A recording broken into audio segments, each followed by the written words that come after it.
It's part one of a 2-night Survivor Series special right here on In This Very Ring. We kick things off with preview and predictions. Here we go. What's up, my family?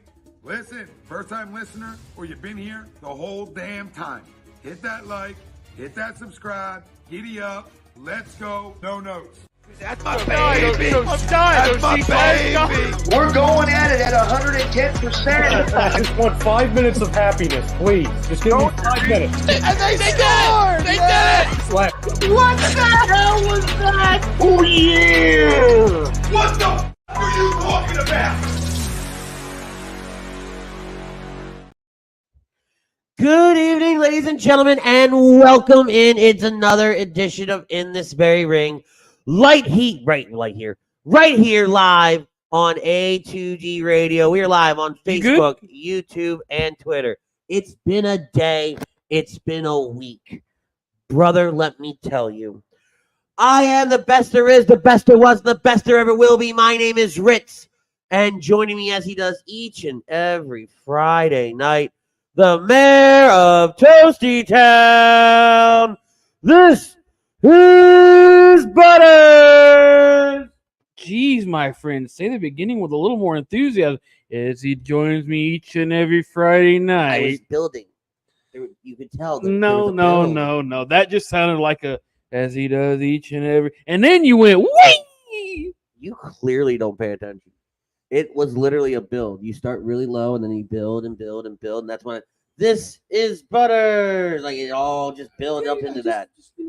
You're reading into things way too. It's gonna be a really interesting night. It's gonna be a fun night. It's gonna be something. Like night I said, 1 of 2. Huh? I said night 1 of 2. Yeah, night 1 of 2. It's incredible how WWE has started going to 2 nights for WrestleMania, and seemingly we have now gone to 2 nights for the bigger shows. Yeah. When it comes to live reactions, we start things off tonight with a preview and predictions for Survivor Series, and we will cap things off tomorrow with live reactions. Can't wait. I can't either. I'm actually really, really excited for Survivor Series. I do want to address the elephant in the room. Pete Evans is not on with us tonight. He had some personal matters to attend to, but he will be joining us more than likely tomorrow for Survivor Series live reactions. So we send Pete all of our love. He knows what's going on. It's like I said, it's personal matters. We'll let him handle his business. We'll take care of things here. But no, like I said, I'm actually really excited for Survivor Series. I think back to Monday night as we go through the preview and predictions. I'll be quite honest, it's been a hot minute since I've been super excited for a premium live event. Not gonna lie. I've been excited for premium live events. That's not the thing. I haven't been excited for Survivor Series. I'd say, well, yeah, that's true. I'd say at least in SummerSlam minimum.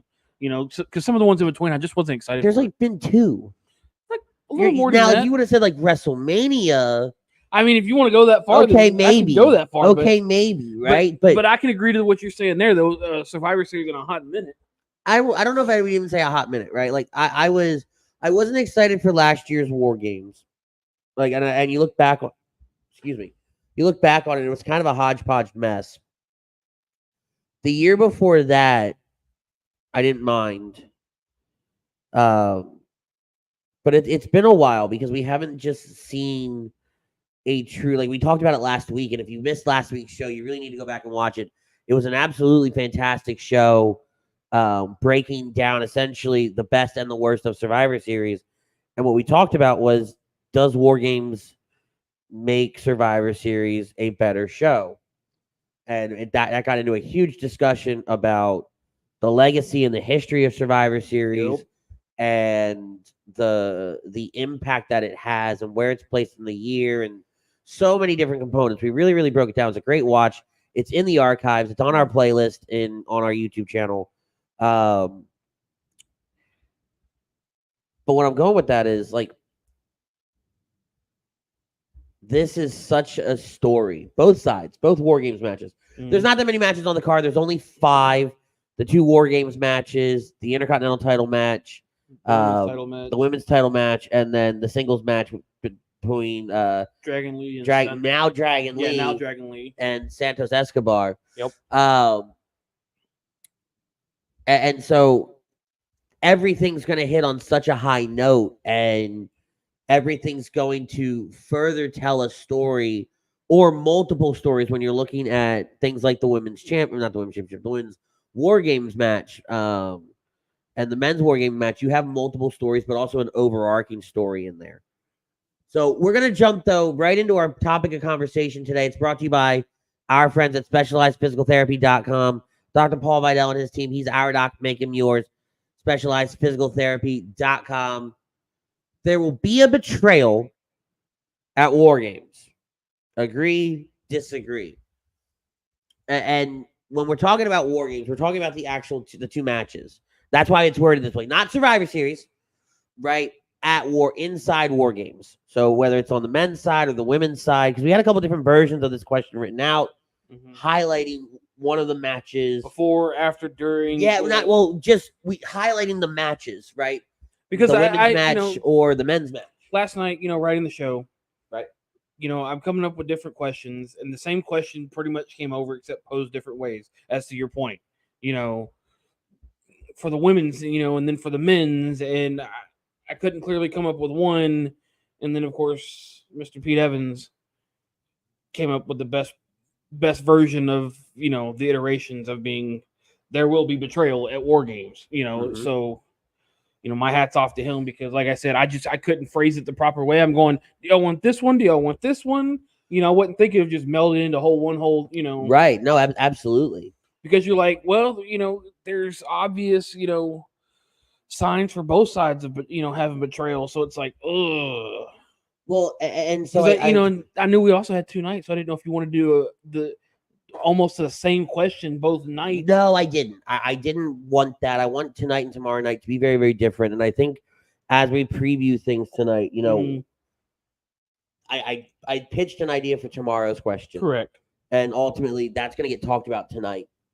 So that we'll come up with something new for tomorrow. Something kind of broad stroke that we can talk about all night long. But so, Butters, let me ask you, though.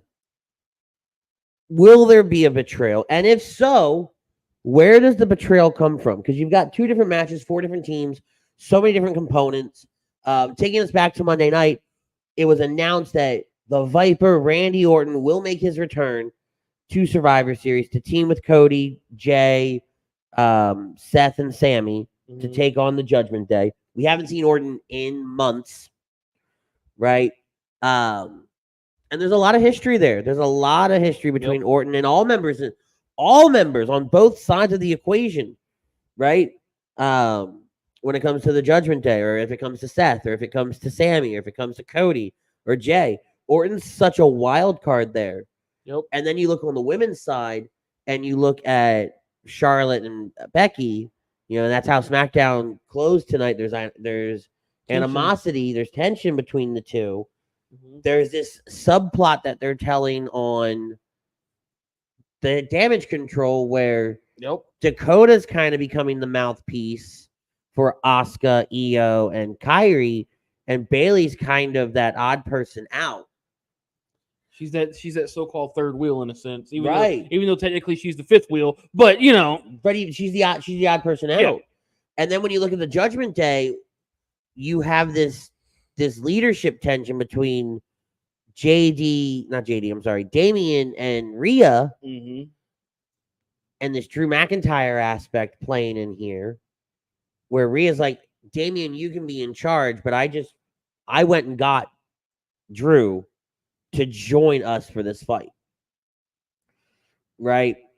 So many different components, it can go either way. What say you? Where's the betrayal coming from? First of all, will there be one? Yes, 100%, hands down. There will be betrayal. Now, you've marked out the obvious choices on the women's side as to where betrayal will land, where it could be. The men's side is, a little clearer as well, obviously. But I honestly think there won't be any kind of betrayal on the women's side. I think we're still going to continue to tease the tension between Charlotte and Becky. We're still going to continue that Damage Control thing later down the line. We're not going to do it just right away. It's going to be on the men's side, and it ain't going to be Judgment Day. It's going to be, I will more than likely bet my chips on it, saying it's going to be Orton turning on either Cody or Jay at the end of it all. So you're saying at the very, very end. Yes, we're not talking, yes, there's going to be betrayal, but it's going to come at the end of the match. It's going to be, It's interesting because Randy's if you sit on the internet and you look at the internet wrestling community and you look at everything that's being talked about, Randy's the obvious answer here. Right? Randy's the safe bet because you know what the Viper is capable of. We all know what Randy has done in the past. We know the past that he has with everybody. Like I broke down, at the top of this conversation. And it very well could be, Randy, turning on Cody, betraying Cody for bringing Jay to the other side because it's his family that took him out for these 2 years that he's been out. It was Roman that took, in a storyline sense. Yeah, but I think there's more. Again, it's the safest answer because it's the highest probability. You're bringing Randy back. Randy wasn't there on Monday. Mm-hmm. You're not bringing him back till Sunday, right? And this is potentially another good high-profile feud to tide us over, until the Royal Rumble. Till Rumble, whether it be between Randy and Cody or Randy and Jay. It could go either way. It could go Randy Cody, Randy Jay, Randy Sami. I don't see him turning on Sami or Seth though. I can see him going after Seth. One more shot at the title. Possible. Or he could just stick it to the Judgment Day. Right? I have to agree with you that I think the betrayal is going to come on the men's side. Mm-hmm. I think the Becky Charlotte thing, it's just so it doesn't seem like that they're the only team that doesn't have any problems. Yes. Right? Because we all know all these teams currently have problems. All of them. There's at least somebody has some problem with somebody else. Now, if you take out the Orton aspect, right now it's Seth and Seth's his little hissy fit with Cody. We all know the damage control side of things. We all know the Judgment Day side of things. Tonight, just had to add that Becky Charlotte thing going on. Right, and I think they'll play into it, but it'll pay off in the long run. Correct. Something will happen in the match, whatever. Because I could see those two making a vie for the tag titles. If they weren't on separate brands. I still think we see them making a vie for it. I'll explain that later.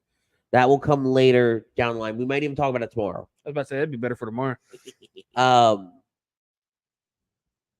But when you look at damage control, that's still fresh. That's still early in all of this. They're going to drag it out, probably a little bit unnecessarily, right? In typical WWE fashion. Just as long as we don't drag it out Sasha Bailey style. Like I said, typical WWE fashion.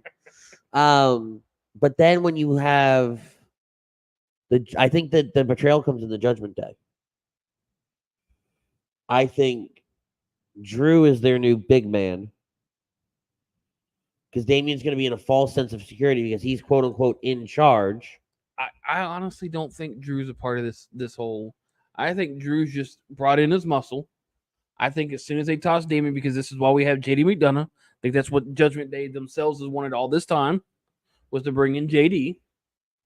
Because, of course, he's shown how he can, he takes the bullets left and right for the whole team. And just Drew was just brought in his muscles. So. But that's the point, though, right? What kind? All right, so hear me out. Here's the story. What if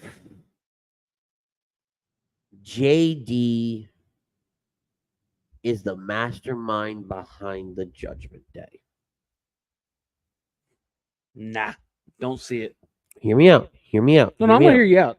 And it's on a higher level, right?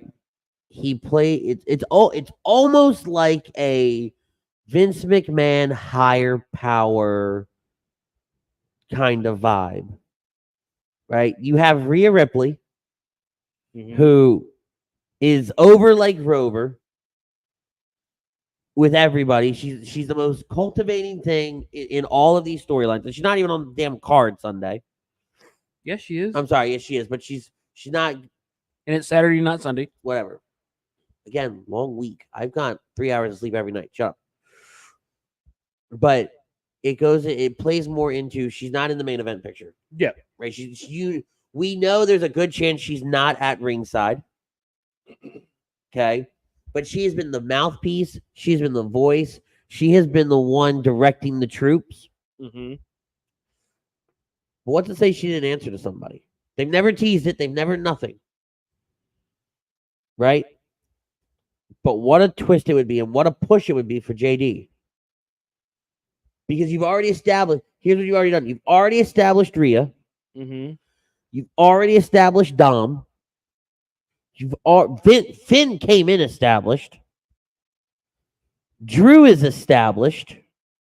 Not that Drew's a part of the Judgment Day, but they brought Drew in as muscle because you take out Damian, what do you lose? Muscle. You lose the Judgment Day muscle. Mm-hmm.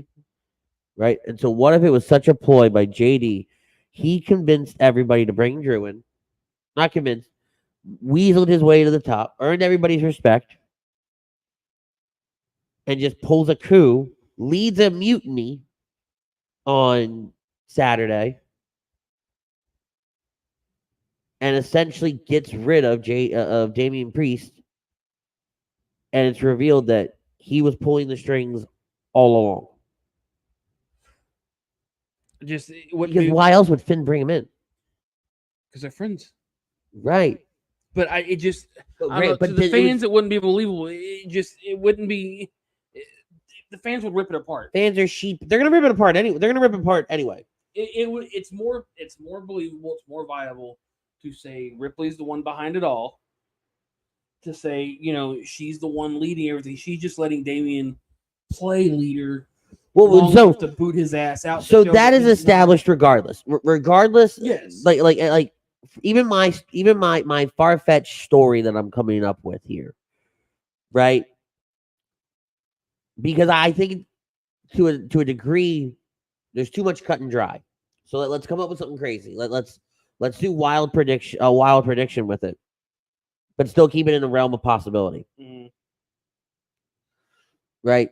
What's established, what is fact, what doesn't change no matter what you're talking about, is Rhea Ripley is letting Damian play leader on Saturday. She pretty much said it. She said, Damian, you're in charge. Yep. Anytime you do that, even in the workplace, you're playing leader. You're letting that person play leader.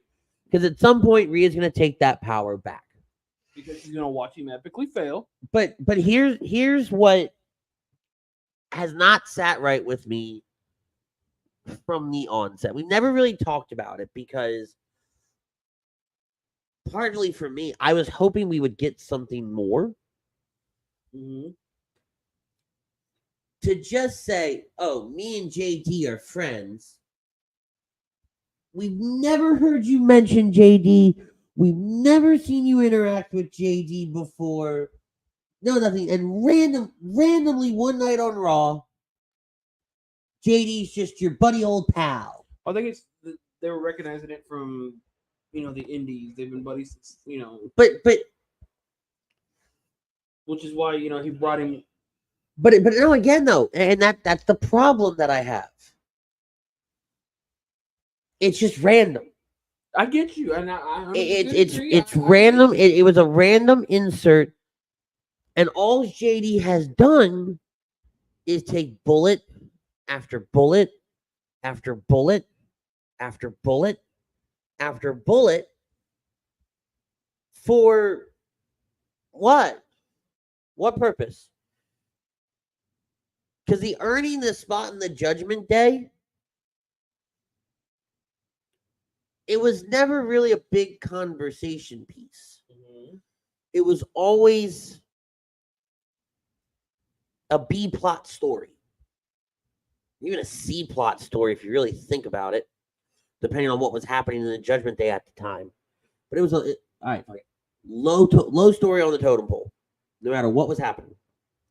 Even when Damian went and gave JD that bag a couple Mondays ago and said, "You're in."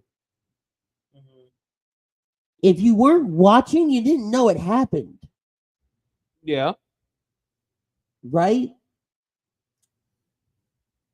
For me, there needs to be a bigger payoff with JD McDonough. And I know I'm reaching. I will be the first person to tell you this is a reach. I think it adds depth to his character. I think it adds depth to the Judgment Day. I think if anything, he's the one that takes out Damian. Not it's the leader portion that you're getting at, but I'm saying whether it be mid match into the match, he's the one that knocks out Damian. He's the one that takes him out. I don't like that. Why not? Because he's you never wanted me in this group anyways. No, it makes sense. Don't get me wrong. It makes sense, right? I don't want you to seem like I like just because I don't like it, it doesn't make sense. It does. Visually, from a storytelling whatever, right? Mm-hmm. It's pretty safe to say, and I'm gonna circle back and come back to why I don't like it. It's safe to say that JD starts this match, right? Mm-hmm. I think Drew goes in at number 2 for the Judgment Day. And I think at some point there's a little conversation because they have the advantage. Mm-hmm. So there's going to be a beatdown. There's going to be a time where they're kind of taunting and talking. And I think at some point, JD essentially tells Drew, Claymore that asshole out of his braids. And Drew will just do it because Drew hates everybody right now. For no real random, I didn't win my title shot a year ago, so I'm sad. What? Crybaby Drew hates the world. But like we turned Cry me a river and get the hell over turned Drew it. heel for 0 reason, just so that Seth had somebody to fight in London. We turned Drew heel just so we can have an extra heel because we're low on heels. But we're not. I'm talking in the sense of. But we're not. But we're not. Shut up! So that in of it, and I'm not saying like you didn't get it right. That in of itself was crazy to me. So there are so many points here that just don't make sense. Mm-hmm. That if I had to figure out a way to make them make sense, this is what I can come up with right now. Yeah. And again, you have so many established stars in this group. It's time to establish JD. And what a way it would be to do that. To have him be revealed as the one that was pulling the strings. I mean, you can just establish him by giving him the win. Maybe. If he takes the pinfall, or I'm sorry, if he gets the pinfall, that's establishment enough. It could be. It could be. It could be almost validation enough of, Sami. I think it would really depend on. It'd be Sami's War Games moment, in a sense. I think it would depend on who he pins and how the match plays out. And that's too difficult for me to say, yes, he would come off with the validation. Right? Or be that established star that we're hoping he comes out of this as. Correct. Right? I think what gets established, and we get to Damian's comment, we're going to do a lot of these comments in just a second. I think what gets established is the fact that he's a workhorse, which we already knew. We get to see, can JD go at a higher level than he's ever been on before? And I think he needs that because in this story, in this group, he's really that outcast, but that's still inside the building.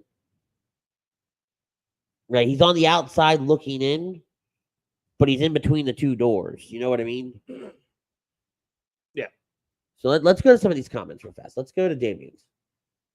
I agree with the poll. I see 2 heel turns. I see Orton turning on Seth, challenging for the title. or he attacks Cody or Jay. I see Charlotte turning on Becky years after Becky turned on Flair. I don't hate any of this. No, I mean, we said this earlier, and I don't hate any of it either. I can agree to most of that. I mean, I think the Orton one the reason I don't want to say the Orton one, I don't hate it, Damian, but the reason I'm not just hell bent on agreeing with it, because I think it's too predictable. yeah. Um, Got a Frank's comment for like all of 2 seconds because it's just an elephant in the room. I just want to address. Like everybody and their mother, they're all saying the same. well, hold on. Let's. Frank's comment is, "Hello, sir. Hello, is Sir Chick Magnet Punk, he CM Punk, making an appearance this year?" Everybody's so hell bent on CM Punk coming because it's in Chicago. Ladies and gentlemen, I'm just gonna say this: ain't happening, not in a million fucking years. Excuse my language, sorry. It ain't happening tomorrow night, and if it does, I swear to God, I'll just come on this show dressed up as a damn elf. First of all, don't make that promise. Because I don't know. I think if there was ever a time to do it, I think now is that time. Mm-hmm. There's some speculation he's going to be Nakamura's opponent. I don't think WWE even knows who they want for Nakamura's opponent at this point. I think he would be a great person to put up against Seth. Mm-hmm. I think he fit. While he's kind of a jackass. I think he works better with a structure. Yep. A WWE structure than the wild, wild west that is AEW. And I think if there was ever a show to do it, you do it in Chicago. Because you go to any other city, you run the risk of him getting booed out of the arena. I mean, there is no city hotter than Chicago, to be quite honest. Especially for him. Yep. That's the place you do it. You do it in Chicago. You do it and it blows the roof off the joint. There is a small part of me that wants to see it happen. I'm not as big of a CM Punk fan as I used to be. I mean, don't get me wrong, there is a small part here too, but I just don't 100% without a doubt see it happening. I do. I don't 100% see it happening, but I also don't 100% see it happening. There is a good chance. Like, I would probably tell you almost 40% chance. I might be a little high on that number. Mm-hmm. But I can't. It's the one time where I'm like, no, you know what? I think it might happen this year. This is that one time where, most times I'd be like, you'd be like, give it a, 10%, 20, 30, 41. I don't care. But this is that one time where I'm just like 0% chance. And you may be right? You very well may be right. And I'm not upset if he doesn't show up. Well, same. I wouldn't be upset either. And I'm not like over the moon excited if he shows up. Don't get me wrong. I think tomorrow, if he does show up, I think you see me pop for it. Mm-hmm. You're gonna see you see both of us pop regardless. But it'll be one of those like, oh my God, right? Like it actually happened. Oh my God, what's gonna happen? Right? Yep. You go from immediate excitement to a lot of speculation. Lot. And I don't know, man. Again, I don't hate it if that's what happens. I'm not gonna hate it either, but again, I'm on that rare side of the fence of 0%. It's fair. It's fair. And I don't like to be on the 0% side, but it's just this is one of those moments where it's like you've seen so much lately. from whether it be dirt sheets or fans or anything in general, going, one side say no, one side say yes, but when it does happen, it's pitchforks that oh my god, you said it wouldn't happen, but it did, and then on the other side, it's oh well, I told you so, and then it's just like I don't want to see this shit. Yeah, but I don't think the. All right, let's read Spellman's comment. Okay. So Sean Spellman, who I haven't seen in a while, so I hope you had and I hope everybody had a good Thanksgiving, but I hope you've been doing well, Sean. I know I did. Sean goes, I think this pay-per-view is a filler. Think it'll be boring. Orton returns, but agree, too much flint to the fire of Punk return. Think it's an Uso come out crowd hoodie, gives move, takes hood off, hands out ice cream bars. All right, that's funny. And I see where Sean's going with it could be a filler pay-per-view because other than the Gunther match, other than the Rhea match, what's the big takeaway from the War Games matches? Nothing really. So I want everybody to think about that. We're gonna go to commercial. We're gonna come back and we're gonna dive right into previews. We're gonna start with we'll get the singles match out of the way, and then we'll go into all the bigger ones and really break them down. Sean, thanks for the comment, buddy. And everybody, thank you guys for the comments this first segment. We'll be right back after a word from our sponsors. Royal Billiard and Recreation, proudly celebrating 40 years and our new, bigger showroom. Twice the size and twice the fun. More pool tables by Olhausen. More dartboard sets, including custom reclaimed backboards. More bar and kitchen stools that can change a room. And more bars, including pre-built and custom. Hot tubs, skee ball, shuffleboard, outdoor, and fun. Royal Billiard and Recreation, your ultimate game room store. Now located on Bethlehem Pike in Colmar. And we're back. So this segment of the show is brought to you by our friends at Royal Billiards. If I can find what I need. There it is. Good job, sir. Thanks. There we go. Hey, you try producing and hosting. Oh, no. Find all your game room or man cave needs at royalbilliards.com. Because I can see how much of a chaos it is in that little... and then you forget where you're at in the back end. Like, is this thing up or down or left? Like, where is it? Feels like it would work again. It really does. So let's dive right in. Let's get the easy one out of the way. Oh, you mean the new match that was made tonight? Well, not the new match, because it was an adjustment to a match that was already on the books. Well, correct. Carlito versus Santos Escobar. They ran an injury angle tonight with Carlito. Carlito's out. Dragon Lee is taking his place to take on Santos Escobar. This all spawns off of Escobar turning on Rey Mysterio 2 weeks ago, taking out Rey so he could have some much-needed knee surgery, which we all were followed on social media, and we saw that he had a successful surgery. We wish him a very speedy recovery, and good luck on his upcoming Cartoon Network cartoon that's coming out. Yeah, did you see that? Who? Escobar? Or Dragon Lee? Rey. Oh, Rey. Rey's gonna have an animated cartoon. Yeah, I said those words on Cartoon Network. Interesting. Haven't watched the trailer yet. I think there is one. Real quick before we, sure. Just found out tomorrow the kickoff show will announce the winner. Who's got the advantage? Who's got the advantage for the women's match? That's fine. All right. So as far as this match goes, as much as I'd like to see Dragon Lee win and continue that momentum, I think Santos is going to pull a sneaky win in this one. I think he has to further his rise as a heel and the storyline he's doing kind of against the LWO and all that.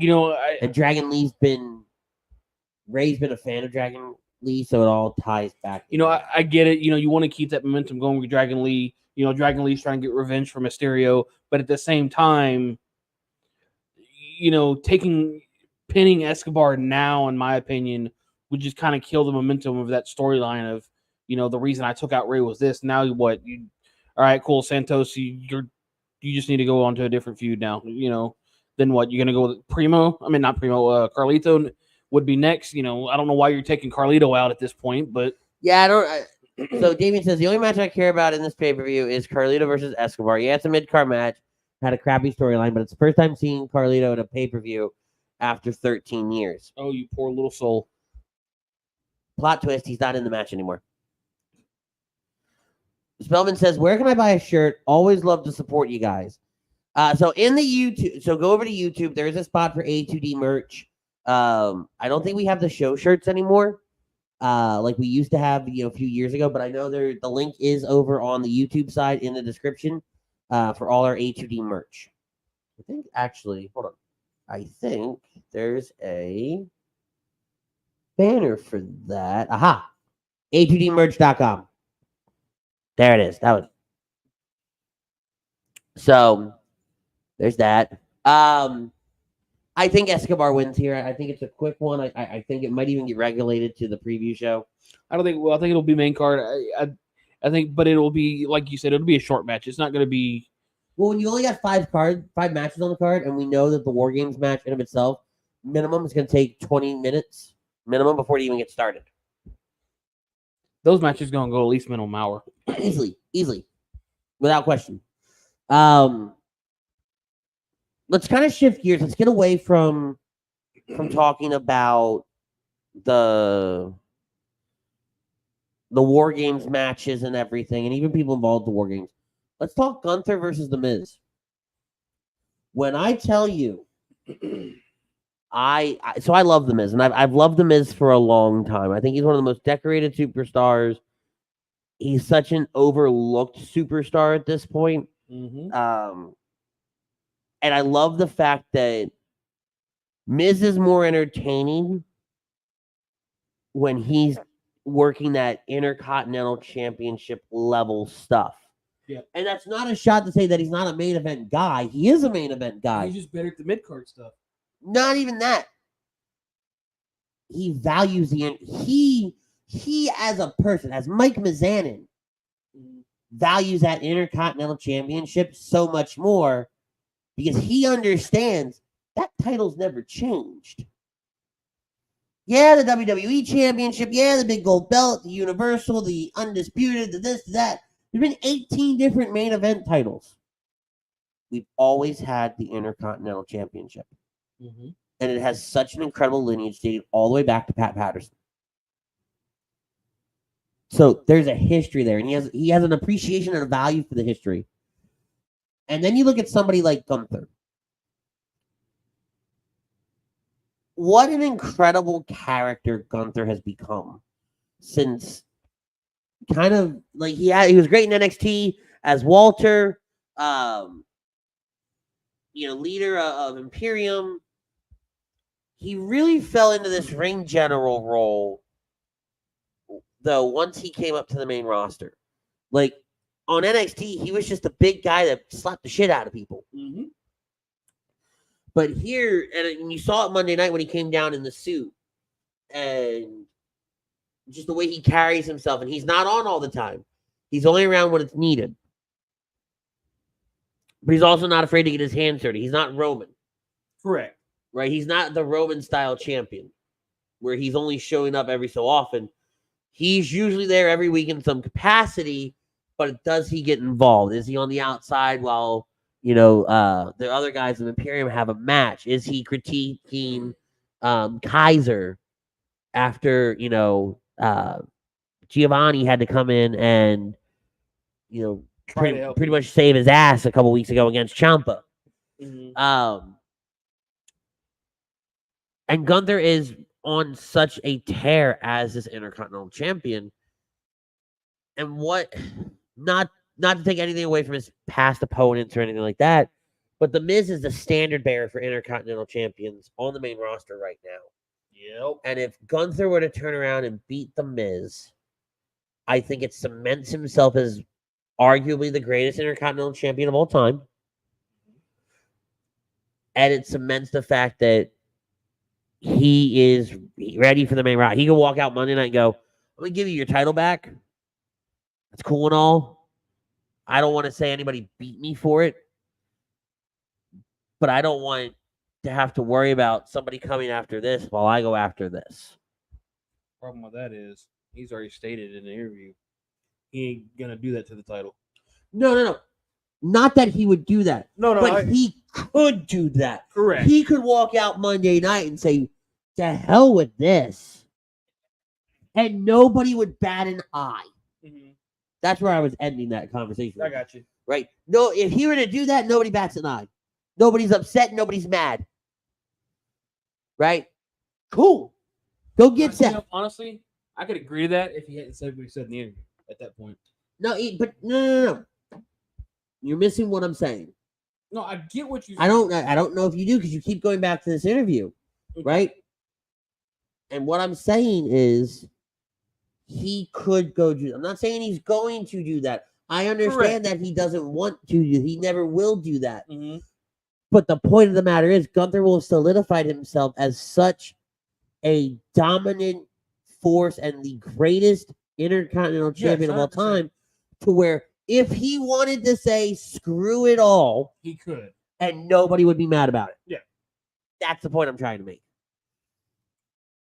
Damien goes, I hate Miz ever since he came to WWE. I always thought the only reason he became a wrestler is because WWE thought they would get more pop because MTV. I never see Miz as a good wrestler. What? All right, so let me take a couple bits of this. So when the Miz was on the Real World, the Miz was very, very vocal that WWE was his end game goal in life, right? He just happened to end up on the Real World, but his goal was to win the Real World, use that money, go to wrestling school, and become a WWE superstar. Mm-hmm. And he did that. Don't get me wrong. I didn't like Miz at the beginning, but he grew on me. He's really good. He's a good wrestler. He's good at what he does. The problem was, and it's a catch-22, because he was on the Real World, right? They tried to play into, I don't want to say that character, but a very early version of what eventually became the cast of the Jersey Shore. No, I get you. So they tried to play that, and it just didn't work for him.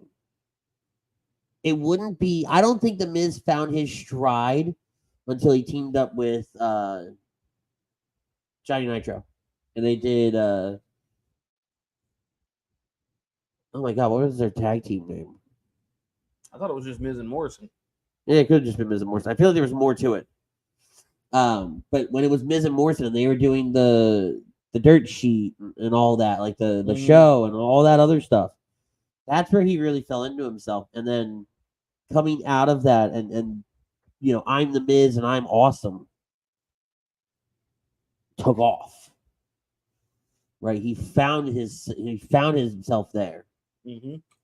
He used the Real World. Daniel says he used the Real World to get seen, and he had the passion to do what he wanted to do.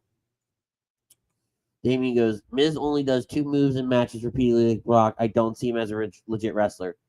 I don't know what you're watching, dude. Some of the Miz's matches have just been absolutely bangers. Clinics on how to wrestle.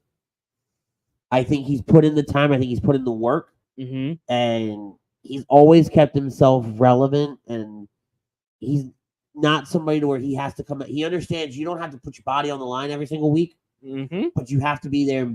Be there to put somebody over. Like, I think sometimes the Miz is his best, the best version of himself now, when he's doing Miz TV with 2 people that are in a feud, and he just kind of drops a chew toy, backs up, and watches them tussle for a little bit. Exactly. If the Miz were to retire today. First ballot Hall of Fame. Yeah, exactly. First ballot, Damien. Regardless of what you think, anybody and everybody's going to tell you this one thing, and that's the moment he retires. First ballot Hall of Fame, all the damn way. Well, and so Pete says, "What's up? What's up, Pete? How you doing, buddy? Hey, Pete. Sending you lots of love, man." But you further that with, he's held it all. He's done it all twice and over. Yeah, like a couple times over. And he's been around for some of the most impactful moments. Mm-hmm. And he's made stars out of so many people, whether it was at his expense or he was a part of that, whatever the case may be. He elevated so many people. And Damian wants to sit there and say he doesn't like the Miz, and that's his opinion, and we respect his opinion. Yeah, 100%. He's just wrong. So couldn't resist. So I there's a part of me though, and because it's the Miz, I want to see the Miz win on Saturday. I want to see Miz to be the one. Who better? Because if it's not Miz, then who? Who? I'll ask you the same question I ask you when we talk Roman. If it's not the Miz, then who? There's only one answer. Oh my God, his name just eluded me, and I don't know. Oh, Chad Gable. Thank you. I had it in my head, and then as soon as you said something, I'm like, duh. Which way to go, George? Which way to go? Right. Those are the only two acceptable answers. Yes, but as much as I would like, to see the Miz win, I just don't see it happening tomorrow. I see more Gunther continuing his historic reign. Is it bad of me to say I don't see Gunther losing it till after WrestleMania? I don't see him losing it if he doesn't lose to Miz tomorrow. I see him losing to Chad Gable at WrestleMania in Philly, and I'll even go as far as saying on night one. I can agree to that. I think he's keeping that title to continue this great reign that he's had, this great title run until WrestleMania. If he does not lose tomorrow night, it's going to WrestleMania, which I'm okay with. And I'm okay with it as well. There's nothing wrong with that whatsoever. If that's what happens, he's just because he's kept this title relevant. He's elevated it. He has done more with it than Roman's done with his own. And to your point, he's there in some form, shape, or way on the show every week, regardless of whether he's in the ring, out the ring, 2-second segment, a 5-minute segment, doesn't matter. He's there in some way, shape, or form. So I will stick, with his title run until he loses it. Daniel says, unless Breaker gets called up and takes it from him. No. I don't. I can see Breaker being somebody that gets him through to WrestleMania.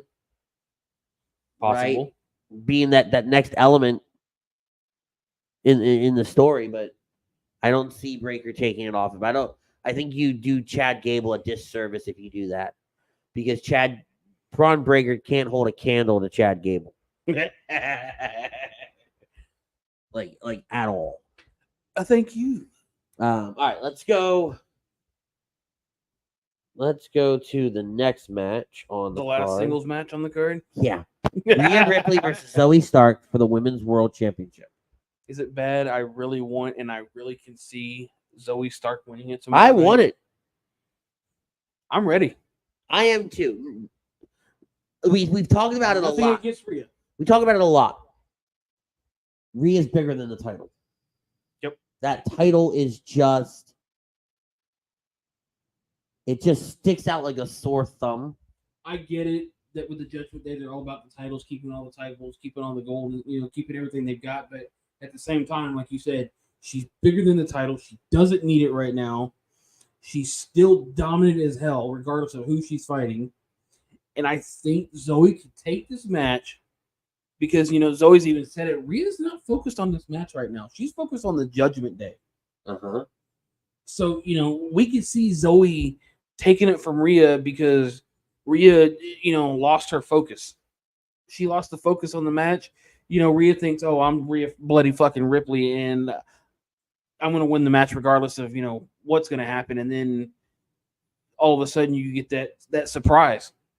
And Rhea's like, what just happened? Well, honey, you just lost focus. You're so busy dealing with these knuckleheads, to the point where they could implode. You just took your eye off the ball and lost it. Damien says, I see Rhea winning with the help of Trish. I don't think Trish comes back right now. No. Greg says, absolutely agree to the poll. Someone is definitely turning. Well, yeah, I mean, I think that's kind of a given. And by the way, earlier, I forgot to put Tom's comment up. We were in the middle of such good conversation. You know how I operate when it comes to the poll, so Tom just naturally agrees because he's just here so he won't get fined by himself because he's the boss. And then Brian Daly from the Hockey The Happy Hour boss. says, "Can't wait for the return of RKO."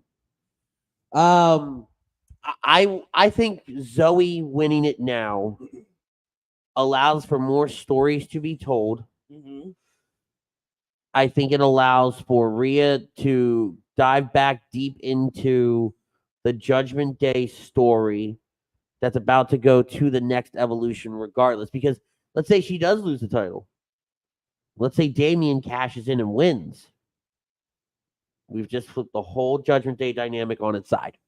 We just flipped the script, and now you have a reason for Damian to truly be the leader of Judgment Day. Exact. Or for them to try to throw Damian out. What a coup that would be to throw out the world champion. Oh, what a coup. Right? So I think there's a lot more on the line here than just the women's world title. Yep. Especially for, like, Rhea has a lot to lose and Zoey has everything to gain. In so many more ways than just one. Because Zoey losing isn't going to be a big deal. That's just back of the line for her. You know, it's Rhea who has, like you said, she's got way more to lose than Zoey. Like I said, Zoey loses, back of the line. Oh, damn, I lost because more than likely it'd be interference if she lost. You know. But to your point of Rhea has everything to lose by losing this title, losing the potential leadership of the Judgment Day, because as you said, Damian could cash in. He could be the world champion at the end of this match. And who's to say Damian doesn't cash in during the match? I don't think he does during the match. Let's save the cashing conversation for when we get to the match, right? But I know it matters so much here. But we know that this match is going to happen before the men's War Games match. I would almost stake my life on it. Okay. All right. Damian says, question, is it me or would the Orton return be more interesting if Riddle was in the company? No. I think it'd be less interesting. I don't think I'd care as much. I get it, Riddle and Orton liked each other and all that, and they were good buddies, but I just... Okay, bro didn't do it for me. Exactly. Some of it was funny, like how Randy would act, like just kind of look at him and go, what are you doing? Right? That was cool and funny, but At the end of the day, it was way too long. Oh, yeah. So, yeah, I can't shake the concept of Zoey winning here. And I think because I've been a big Zoey Stark fan, since her time in NXT, like I talk about that like it's been a while, right? But ever since she came on the scene in NXT, I was a very big fan of hers. I see a lot of potential in her. I see a lot of stories that can be told with her. And I think all the Rhea stories, none of them involve that title. Rhea is bigger than the title at this point. She truly is bigger than the division. She's not operating within the division. She's operating within the men's division, if anything else. Right? Everything she does is within all these different divisions, and none of them are the women's division. Right? Yeah. So I don't hate her losing because I don't think it hurts her per se. It just hurts her status in the Judgment Day. But it elevates the Judgment Day storyline. So Rhea losing that has a cascade effect that affects so many other people. It's not just she lost the title. Whereas, for Zoey it's you just lost your chance this time. So try again later. Back on the line.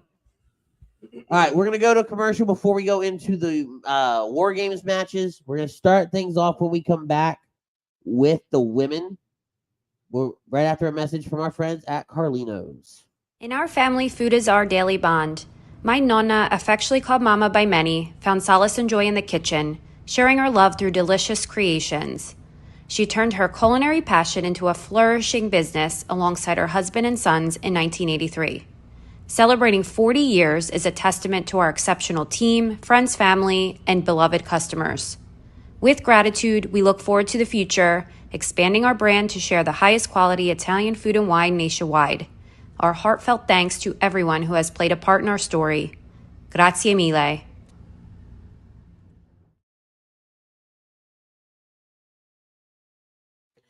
And we want to thank our friends at Carlito's for sponsoring this War Games conversation. Damian, going back to Zoey conversation for a minute. I see Zoey at Mania or Royal Rumble. I think she wins it, or at one of those, she get more of a pop than at Survivor Series. Maybe. Potential. Shop Carlito's Italian food online like gourmet cheeses, meats, olive oils, and gift baskets. Elevate your dining with Carlito's Gourmet Italian Deli. Discover the taste of Italy today. Let's go right into the women's match because I think there's so much to talk about when it comes to the men's match that I'd like to finish tonight off with that. Not allowed. When you got the women, you've got Shotzi, Bianca, Charlotte, and Becky versus Bayley, Kyrie, Asuka, and Io. Mm-hmm. Let's look at damage control for a second. Now, let's look at the faces for a second. Shotzi's a nutcase. And Shotzi's the odd woman out, so to say, here. You've got 3 world champions. I wouldn't... and Sashi. Shotzi. I wouldn't call her the odd woman out if you look at it storyline wise. But I mean, if you're looking at it stat line wise, yeah, she's the odd woman out. If you're going by stats, she's the odd woman out. Agreed. Absolutely. You know, to your point, she hasn't won a title. And no disrespect to her, but she's never done anything relevant. This is her first, I would say her first big storyline feud. On the main roster. I wouldn't sure. Call it. Yeah. You know, so I know she's got beef with damage control. So before the comments fly, right, she's got beef with damage control. That's why I said what I said when I said if you look at it stat line wise. She doesn't fit. Even when I know why damage control did what they did, it was so that art imitated life. You know, the things that was going on in Shotzi's life and everything like that. And you know, we're not going to go into that. But I don't know. It just didn't work for me. You've got the psycho crazy angle, you know, with Shotzi. You know, storyline wise, yes, it makes sense. I think also, to be quite honest, they just needed a 4th woman. You could have figured out other options. You really could have.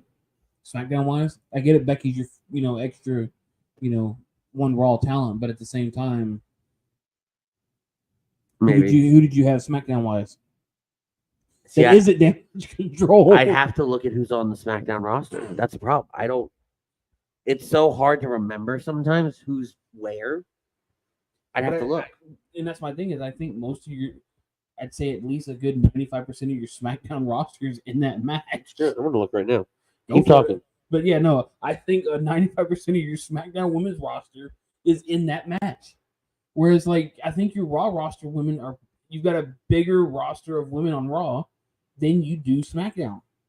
For SmackDown, you could have extra talent. You've got plenty of women on there that could have had a Raw versus SmackDown women's match. But at the same time, all right. So on SmackDown, Alba Fire, Asuka, B-Fab, Bayley, Bianca, Kathy Kelly, but she don't wrestle. Yep. Charlotte Flair, Dakota Kai, but she's out with an injury. Oh, Jesus, it's loading. Damn it, I hate it. Hold on. B-Fab. No, I'm just Alba Fire's with Isla Dawn trying to go after the women's tag title, so they're out of the mix. Right, but no, we're I'm just so Isla Dawn is next, then Io Sky, then Kairi Sane. Kayla Braxton, but she doesn't wrestle. Correct. Mia Yim. Scarlett, Shotzi, Tamina, Zelina. So you've got 7 women that are I'm just saying 7 women that are not in this storyline currently. The only ones that would have made sense would have been Zelina, maybe Tamina. I doubt it as much as I like Tamina, but Zelina, you got the LWO angle. Yep. Alba and Tamina, you ain't seen her in 10,000 fucking years. You got Alba and Isla. They're out right now doing their I want the tag team titles curse thing going on. Right. So really all you had was Mia. I think Mia's a better fit there. Mia would be. B-Fab's currently with Lashley. I don't remember the other one. The only one that would make sense would be Mia. I think Mia's a better fit there. Yeah, Mia would have been It just fits better. But regardless, Damien says, hot take, I see 2 returns. Damage Control has a trick up their sleeve. Dakota returns to be an extra 5th member, and the other backfires on that trap with Mia Yim. Maybe. I don't think they went 5-on-5 with the women, though, Damien. That's the thing. And they would have announced it already. Yeah.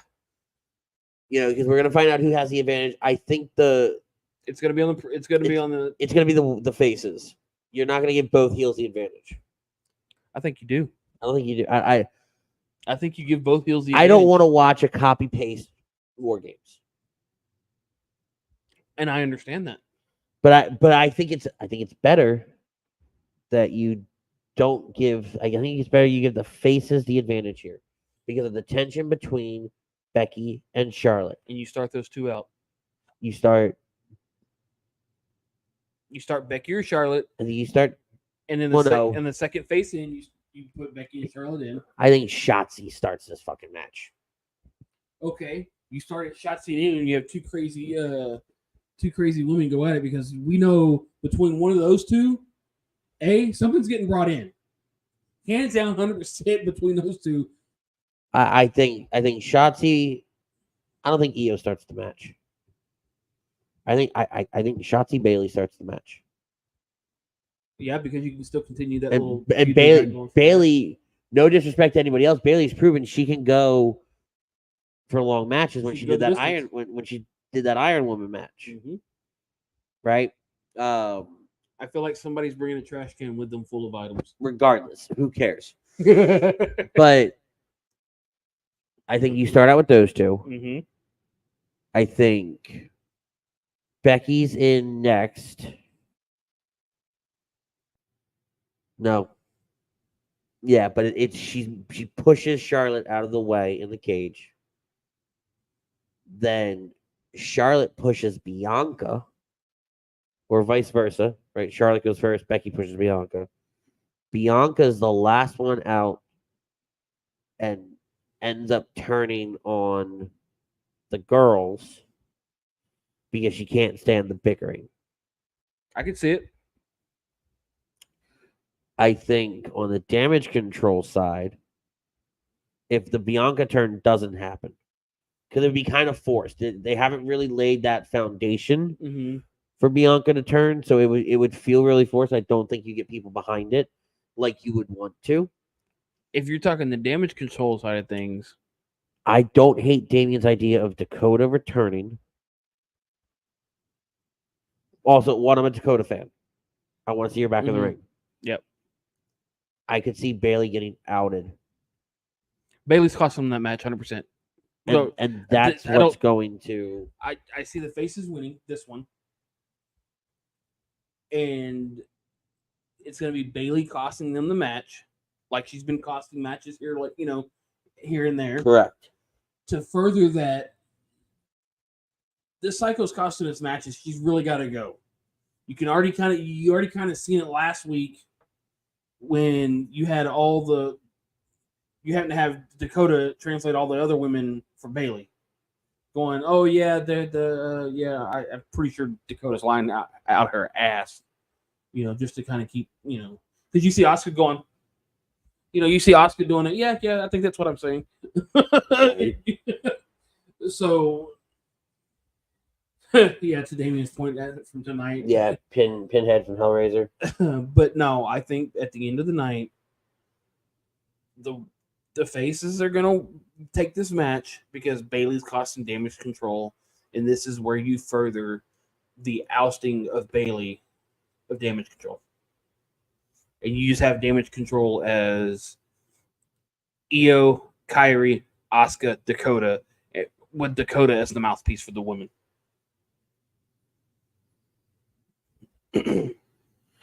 Yeah. Since most of them only talk Japanese, Mm-hmm. you've got someone that can translate for them. And you don't really have anybody in control per se, like Bailey being, the leader of Damage Control. This is that chance to either have Bailey as a face or an in-between. She can be the anti-heel, the anti-face. I think Bailey goes away for a little bit. If Damage Control turns on her, I think we see Bailey go away, which would be the first time Bailey's gone away in a while. Yeah. Right? I think she takes some time off. The hugger thing's been being teased a lot around her lately. Yep. I think it might be time for that to make a comeback a little bit. Even for a little bit. Or find some like in between the two characters that she's been, the hugger and then this heel character. Because I think Bailey has grown so much as a superstar over the last few years, and being a heel, she really got to find her place. Yep. And showcase that there's more to her. But now I think it's time for her to break off from Damage Control and get back into, I'm a top contender in this division. I'm coming after someone's title. Yep. So, and I think now as we gear up for the Royal Rumble, I think you can do that. I would argue that maybe Bailey wins the Royal Rumble if they turn on her. She comes back as a surprise entrant in the Rumble and wins the whole damn thing. To take on whoever's champion at that point? Yeah. Yeah. I think it's going to be Bailey versus a Damage Control member at Mania for the title. I do too. On to the elephant in the room. I'm just kidding. Pretty much. The men's Royal Rumble. Fuck. The men's War Games match. Now who's talking out his backside tonight? Right. Men's War Games match. What you got? Oh, man. Damien, before we do that, Damien says, do y'all see any call-ups from NXT in this pay-per-view, and who do you all see? Not right now. Because they've got the Iron Survivor stuff going on down there and everything like that. I don't think we see any call-ups because if they were to call somebody up, I think we see men get called up. I don't think any of the women. And if they do, I think the only woman that could even smell the main roster would be Tiffany Stratton. Yep. But again, there's no call-ups. They did the call-ups with the Diamond Mine. Yeah. A few weeks ago, so sorry. Which buddy. I love that. Yeah. The Creed brothers and Ivy Nile and how about that impromptu tag team of Ivy Nile and Maxine? Yes. Sold. They came to ask for something else and Sold. were just thrown into the damn match. Sold. Made it work. Love it. Great. Give me more of it. Hell yeah. Hey, Boov. Hey, Boov. So, and Todd's here too. Philly Dilly Todd. Philly Dilly. Rob says, hope everyone's holiday was good. It was. I actually hosted this year. I got about 10 pounds fatter. It was the first time my parents let me host. Dad did not want anybody in the house. Brought over some friends who didn't have family local, and we had a really good time. It was a really, really good good holiday. Todd says, so how bad the turn is going to be on Bailey? What? He's English. He's asking how bad are they going to turn on Bailey? I hope that's what he's asking. Yes, it is. So how bad is the turn on Bailey going to be is basically what it is. I think they do it pretty well. Like I think it does happen. I think it happens. I'll die on that hill. When it comes to the men's War Games match, man, there's so many variables that come into play. I think, and I can't shake this one. No matter what other, I could write a scenario for almost everything. Oh, I've got a scenario well deep in mind. What for this I one. can't get away from though is the Judgment Day winning, Damian cashing in, and Damian walking away as champion. So The only side variable to that is they cost Damian the cash in. So here's mine. Here's my thing. It's very similar to yours, except Damian's cashing in during War Games. Hold on, just hear me through. He's cashing in during War Games. The pin to win the match is on Seth. He pins Seth. He wins. Not only does he win the War Games match, but he wins the world title to cement that he should truly be the leader of Judgment Day. I think you can do that without. Because and it would be an interesting take on the Money in the Bank. No, it wouldn't. No, it wouldn't. No, bullshit. It'd be a unique way. No, it wouldn't. Do you know who's done it before? Who? Seth. WrestleMania 31, the heist of the century. He cashed in during a match. Not during a tag match. Doesn't matter. He turned it into a... No, because here's the problem. Here's the problem with this. Here's why I don't like this. One, you take away what was special about WrestleMania 31. Okay? But that was during WrestleMania. This is Survivor Series. You make this a unique Survivor Series thing. No.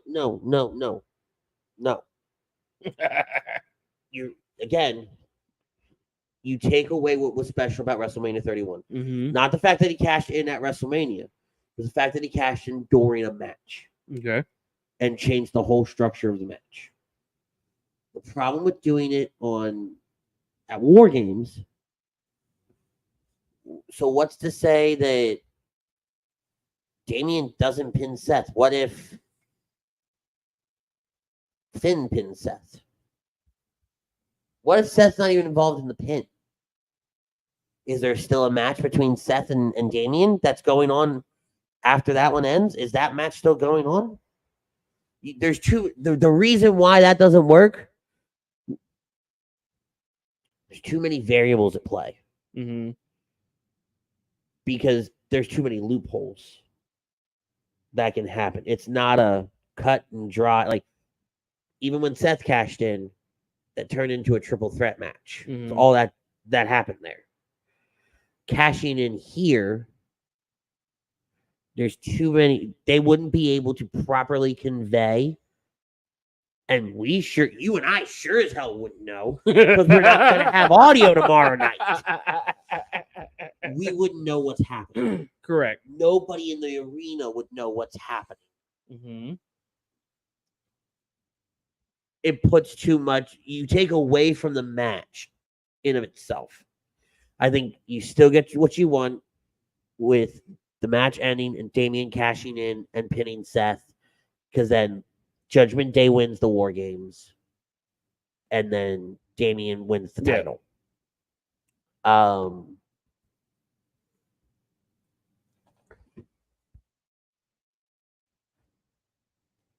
The only way yours works is if he does it before War Games technically happens. Because remember, this is how it's pitched. The match doesn't truly start until all members of each team are inside the ring. So if Seth is in that ring at any given point, Damian can cash in. Let's just say it starts out JD McDonough and Sami Zayn. Damian's the next one out. No. Dom's the next one out. Seth's the next one out. Damian's the next one out. Damian cashes in on his way down and pins Seth. And takes the title that way. So Damian now, through the whole match, is the world champion. It can be done. Good. I can see it. I think that's the only way your scenario works. If you wait until the match is actually started, then there's way too many things that can go wrong. Just becomes a clusterfuck at that point. But I mean, at the end of the day, Yeah. I still see Team Cody winning it, regardless. And I think afterwards, honestly, there's a cash in. If you're doing it realistically, There's the only thing I can guarantee that will happen tomorrow. Everybody eats an RKO. So it's RK Oprah. RK what? Oprah. Yeah, right. You get an RKO. You get an RKO. You get an RKO. Everyone gets an RKO. Yeah. Even my own teammates. Screw it. I think everybody eats an RKO tomorrow. I ain't RKO'd anybody in over 2 years, other than my own kids. Todd says, does the bloodline interfere with war games? No. I don't think they do, because there's nothing between now and the Royal Rumble. So there would be no payoff for that. Nah, yeah.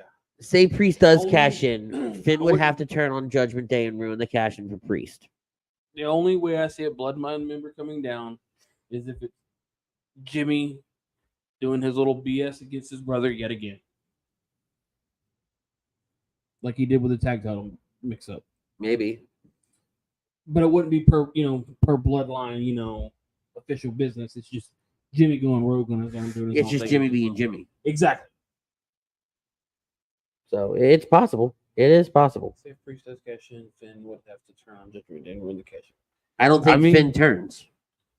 I mean, I don't think so either. I think you could just see Judgment Day going, what the hell are you doing, and costing the match in general. I can see Damian saying, hey, let's you and me start this thing and let's do it for the title. Why not?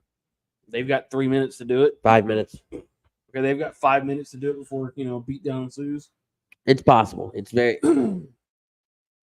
That's the only way he cashes in during the match, though. I'll die on that hill. Fine. That's fine. Okay.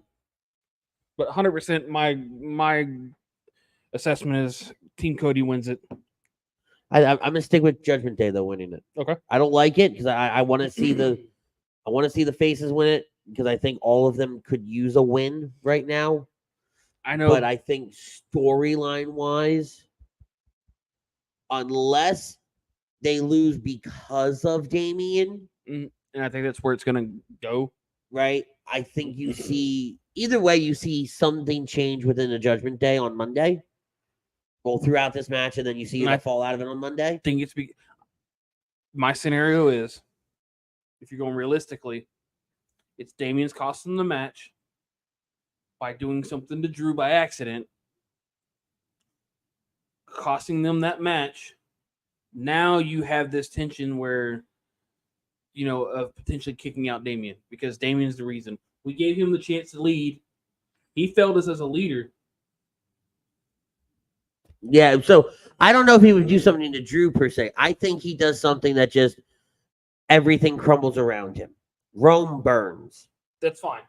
Either way, because the Drew thing, there'd be no payoff to the Drew thing.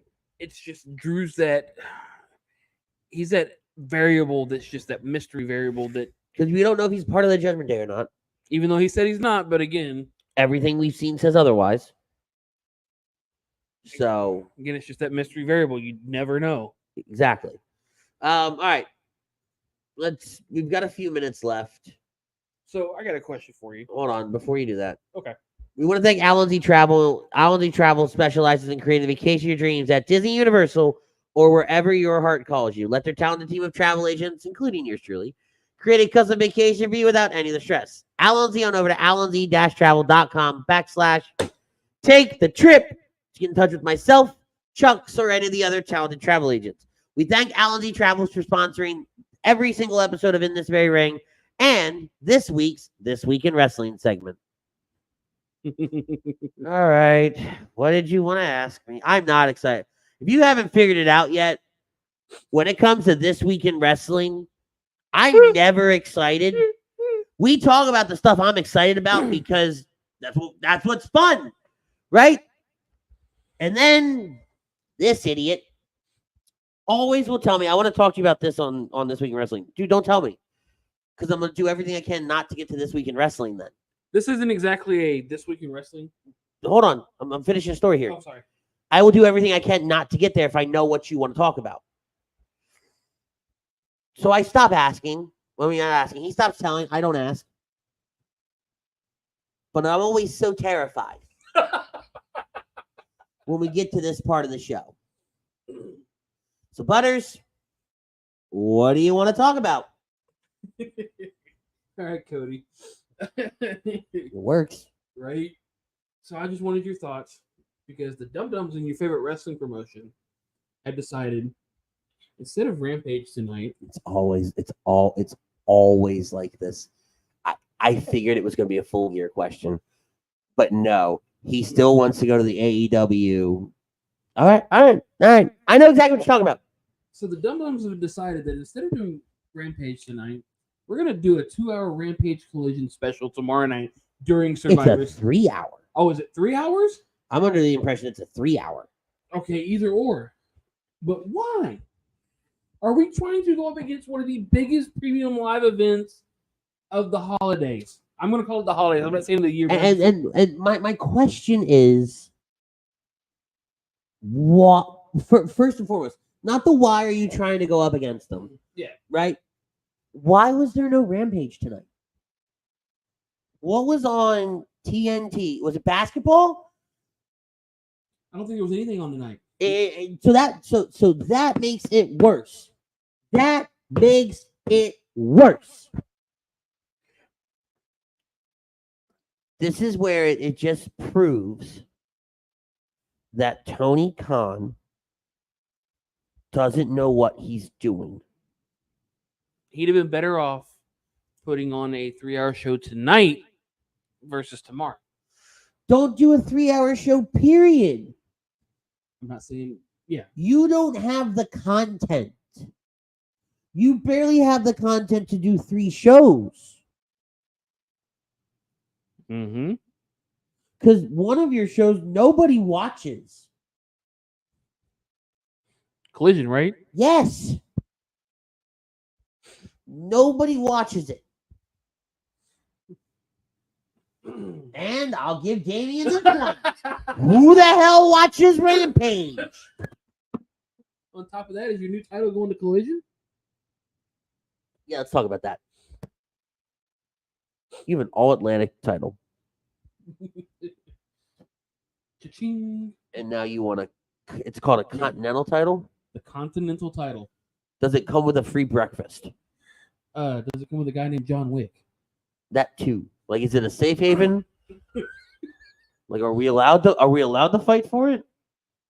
Do we need to do this in a hotel? Do we need to have the coins for it? Like what is happening here?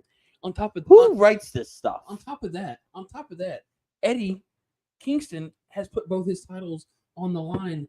So the winner of this tournament now gets 3 titles. Until it clicked in my head that the winner of this tournament got a Continental title, because it didn't click. Mm-hmm. It didn't. You know, my first thought when I heard about this thing was, why are you introducing a new fucking title? I thought it was just a basic tournament. That's what I thought, because AEW loves their tournaments. Which this, to me, you take out the Continental title. I'm just saying, you take out the Continental title and have Eddie's titles as the the winner, the tournament. Yeah. I'd have been fine with that for a tournament. That's pretty cool. And that's what I thought was happening here. Mm-hmm. Because again, I also didn't think it was called the Continental Tournament. I swear to God, I swear, it was a Contenders Tournament.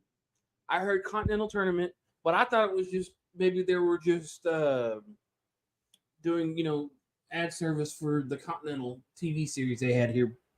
Maybe they're just hey, watch the Continental, and we have our Continental Tournament. You mean the Continental that's on Peacock? Yes. That's not their network. They've done stupider shit. But again though, Calm down there, Leroy. I thought that it was a contender. I thought it was a Contenders Tournament. And that would have sounded so much better. And that's why when Eddie goes, you know what? I'm going to put my titles on the line. Because I could have seen them say, all right, the winner is the number 1 contender for whatever title they choose. Okay, great. Awesome. Cool. Right? There's some mystery there. oh, now Eddie's saying the titles are on the line. Great. They're now the number one contenders if they make it to the finals, as long as Eddie makes it to the finals and they win. Okay, great. Sure. That works for me. You've kind of told me that now Eddie's going to make it to the finals. Yeah. But I'm okay. I can live with that. Mm-hmm. Wait a minute. Eddie said Triple Crown champion. Wait, what? I was My fear, I wouldn't call it much of a fear, but is that they're doing all this to get rid of all the Ring of Honor titles. Because they're not doing much with Ring of Honor. That's their own damn fault. I know. Because Joe's dropped the TV title. You ain't heard nothing about it since. All they've said is just week after week, Joe's dropped the TV title. We haven't really heard about it since. Now you've got Eddie putting up the ROH World title in this tournament for a new title plus the New Japan title. I tell you, Collision should be Ring of Honor. We've said this a million times together. I argued about this last week. Mm-hmm. When I tell you that's how it should go. If you've, oh man, you spent the money and you bought Ring of Honor. You didn't just buy the library. It's one thing to just buy the library. Mm-hmm. No. You bought the whole kit and caboodle. You know, honestly, if I've ever met some, oh my God, there's a theme now. Now we have a theme. Because last week we talked about how the Montreal screw job is the equivalent of the snap in the MCU. Mm-hmm. Tony Khan is the collector. I'll wait. Honestly, I got. You know, I was gonna say, you know, I think Tony bought it out of spite, just so WWE couldn't have it. But it's like, dear God, you're right. He's the collector. He's buying it all up. He's snatching up talent. But you know what? You know what I can't wait for? When it all goes poof, like a Jericho fireball. Yeah. Because who just had a pay-per-view and doesn't have a TV deal? Those guys. Who's gonna come to a point where nobody watches the product now, but nobody's gonna be able to watch their product? Those guys. Who's gonna be robbing? I'm sorry, wrong thing. Who? Who's probably gonna have to shell out a lot of money to keep MJF? Those guys. And who's not gonna be able to afford any of it after that? That guy. TK is the shitty version of the Joker in the first Suicide Squad. Jared Leto Joker? Yeah, okay. I won't argue that. I can't get over that. Like if you don't have a TV deal, Tony, and you're out here signing Ric Flair. Ric Flair takes a bump at Full Gear. You have, and then Wednesday, I kept trying to figure out what the hell was going on with their entrance. How they got the Titantron up here, and they had the signage for Woo Energy on the sides. I saw that. I'm like, what does it say? And then I go, oh my God, I forgot. They've got to deal with Woo Energy. It's blasted everywhere. Why? But you are so focused on having all the toys and never playing with them. Yeah. A true collector. You are so focused, and the ones you do play with, you don't know what you're doing. It's like you tried building a Megazord and you put the foot where the arm's supposed to be, and the head where the tail's supposed to be. It's like you put. I can't. It hurts the brain. But like instead of putting the Tyrannosaurus Rex as the body, you tried to put the Mastodon. Walk around on its hands with a saber-toothed tiger and a Triceratops' arms.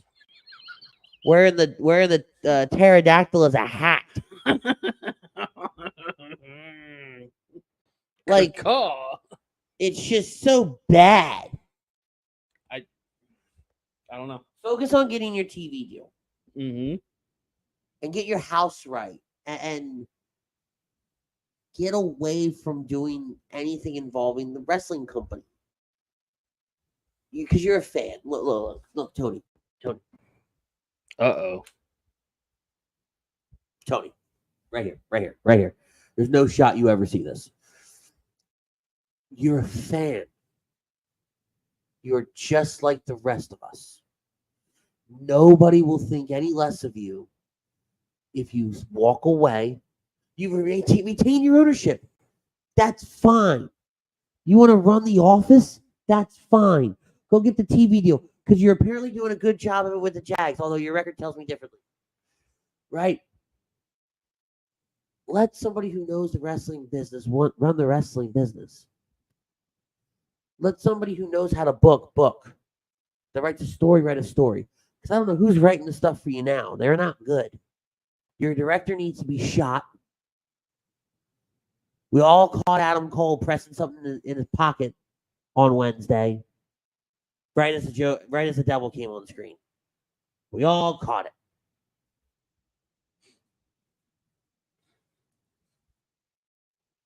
It's just abysmal. You do.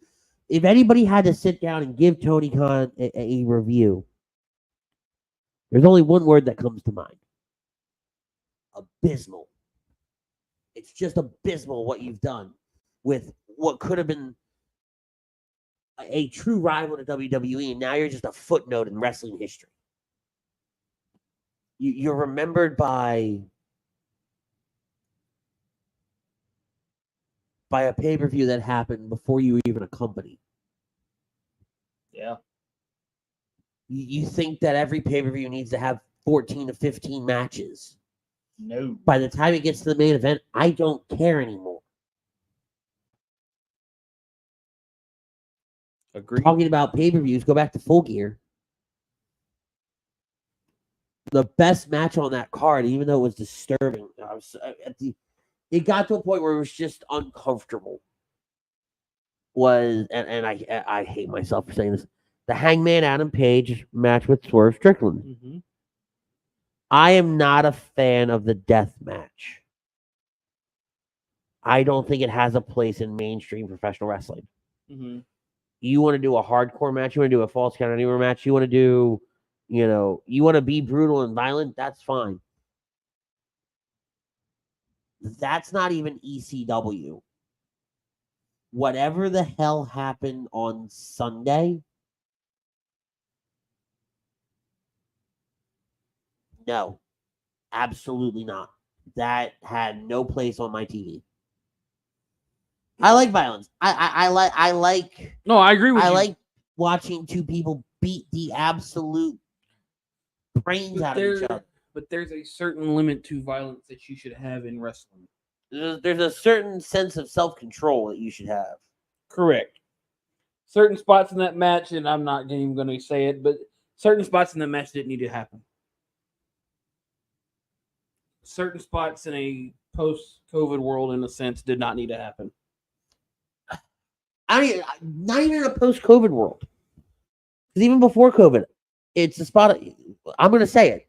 The spot where Hangman's literally drinking his blood. It wasn't needed. It took me out of it. And all right. Damien's mentioned it twice. The tribute to The Fiend on Swerve's gear. I loved it. It was great. But that was about the only bit. Like, it actually annoys me that he wore that during the match. Because while, yes, it was a great match, take out some of the death match aspects of it. It was a really good match. I thought it was one of the better matches of the night. Yep. Hangman in actually a good match. Again, words I never thought I'd say. I didn't care for it. And knowing that he wore Bray gear kind of bothered me a little bit. Julia winning the TBS title. Love that. Oh my god. I lied. That might be the match of the night for me. Youngest champion in AEW history. And more so, that might be the moment of the night for me. Because we didn't get the payoff with the devil, which made my... I literally had a vein pulsating on my head. That's how mad I was. But Julia winning because she worked hard. She deserves it. She deserves. I wanted. Was it Sky Blue was also in that match? Yes. I wanted Sky to win. Like we talked about, briefly last week. I would have liked to see Sky win, but I was very, very happy that Julia won. I was glad they pulled the trigger on that. Had either one of them won, I think the answer would have been the same regardless. Yeah, no, great. It was great.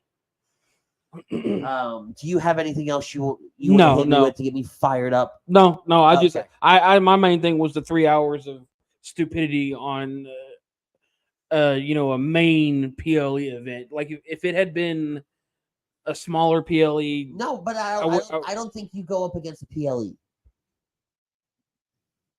That'd be like WWE trying to go up against one of their pay-per-views with a SmackDown. Yeah.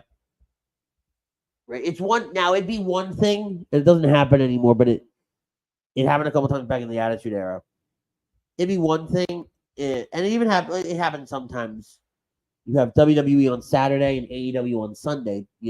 Pay-per-views or premium live events. Clash of the Castle. That's what happened that weekend. Yeah. Tony went on that pissed off rant because they had Clash on Saturday while they have their pay-per-view on Sunday. Right. But I'm okay with that. Because it's 2 different days. So nobody cares they're on separate days. It's pay-per-views. Right?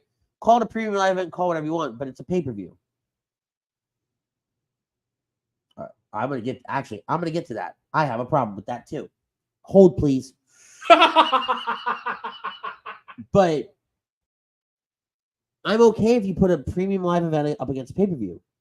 I'm not okay if you put a premium live event or a pay-per-view up against TV. Because it's no match, period. Because everybody's going to say, everybody's going to watch Survivor Series. Because you can always record.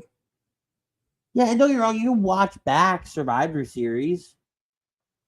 Right?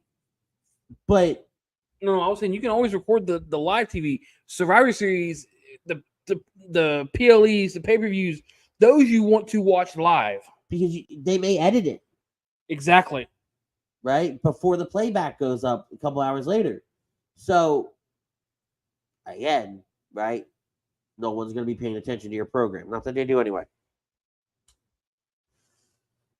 Damian says, speaking of women's division, am I the only one that thinks that Toni Storm movie Hollywood gimmick is dumb? Yes. But I have a problem with her match where she wins the AEW women's title. They put the shoehorn thing in her butt. Like in between her tights. It's sticking out of her tights the whole time. Like she's having to fix it. She does the hip attack in the corner, right? Oh my God. Sheeta falls. Aubrey slides in, goes for the pin. Aubrey's looking at her shoulder. There's Tony's ass with the shoehorn sticking out.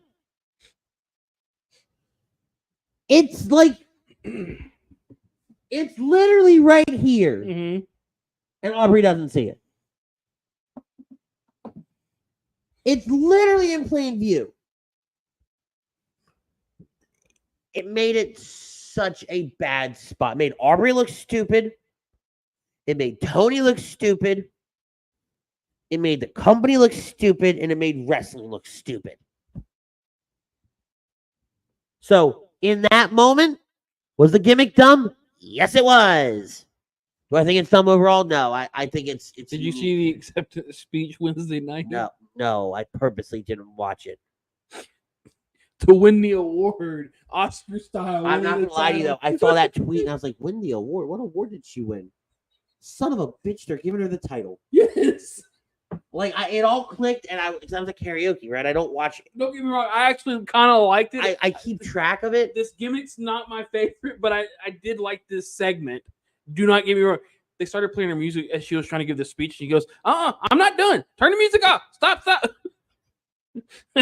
But you know, that was funny to me. Even though, like I said, the gimmick is meh right now to me. The gimmick's not bad. It could be a lot worse.